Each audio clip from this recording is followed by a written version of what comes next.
We're going to do with the rest. This is important every year.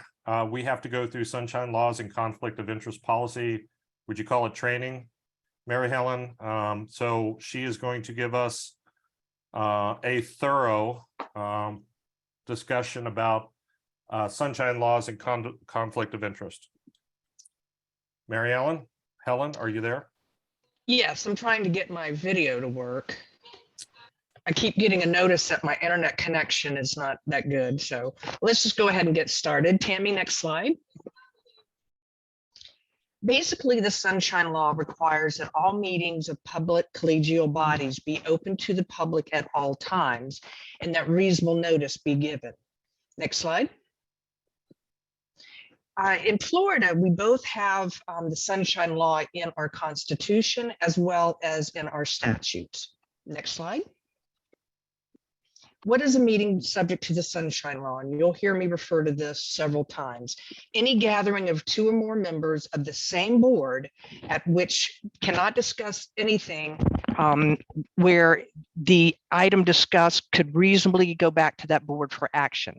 So it does not require a quorum, any gathering, formal or casual. Next slide.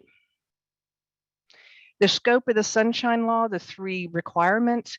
It must be open to the public, which would prevent meeting in a private club. Reasonable notice must be given and written minutes must be taken. A lot of boards record their minutes, which is fine, but the law actually requires written minutes, which of course become a public record. Next slide. It includes public collegial bodies, elected or appointed boards or commissions, staff that gets delegated authority to act on behalf of the board, federal agencies, and notably the legislature that wrote the law is not subject to the law. Next slide. When are boards subject to the Sunshine Law? Anytime that, for instance, if you have a subcommittee that's going to narrow issues before presenting it to the full board, it's subject to the law, even if it's just recommendations that are non-binding. In certain circumstances, private entities can be subject to the Sunshine Law, although it's more, it's easier to have the Public Records Act apply to private entities than the Sunshine Law.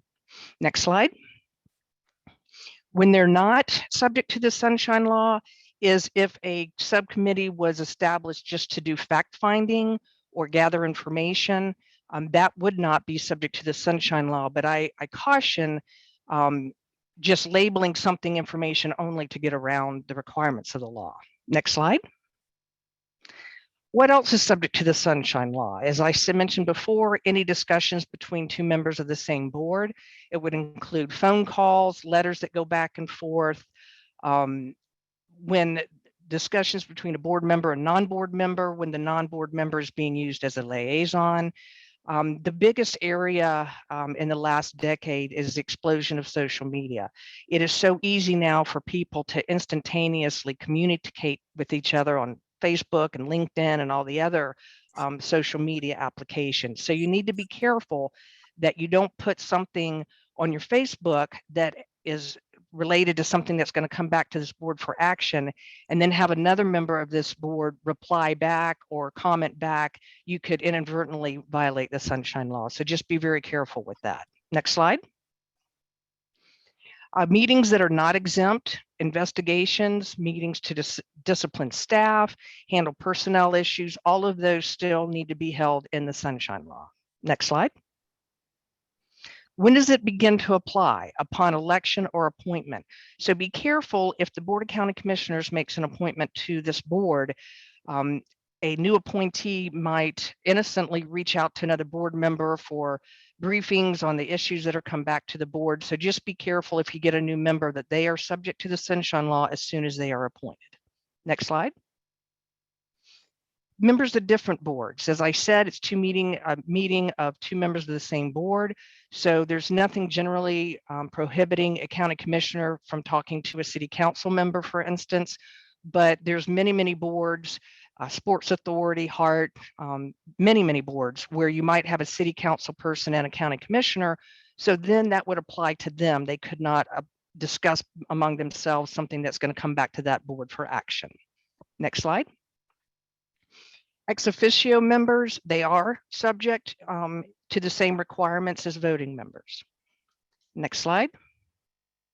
Social events. There's nothing in the Sunshine Law that would prohibit two members of this board from going to lunch together, socializing together, but they must not discuss anything that could come back to this board for action. Next slide. A bus trip or a tour. One example years and years ago, when we built the resource recovery, the commissioners wanted to tour it. So we noticed it. We had transportation for the media and any citizens that wanted to go, and there was somebody there to take cursory minutes. Next slide. Notice, it has to be reasonable. People hate it when the lawyer says reasonable because that depends. 24 hours is a good benchmark. My example that I've used obviously for a long time, I was pulling into the building in 2001 and heard about the towers coming down and getting hit by a plane, and the county attorney called me into our office and said the board needs to meet in 20 minutes. So we did a blast notice, and they were meeting to determine whether or not to close the building, which they did.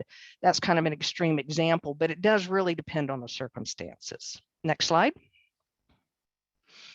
Does the Sunshine Law require a written agenda? No. There was a bill a few sessions ago that would prohibit a Sunshine Board from discussing anything that was not on the agenda, but that did not make it out of committee. Next slide. Can you meet in a private club? As I said, it has to be open to the public, so you can't meet where the public is not accessible. And the open to the public would also prohibit you from doing secret balloting. Next slide. Public's right to participate. This was put into law in 2013 that requires public comment before a Sunshine Board considers an action.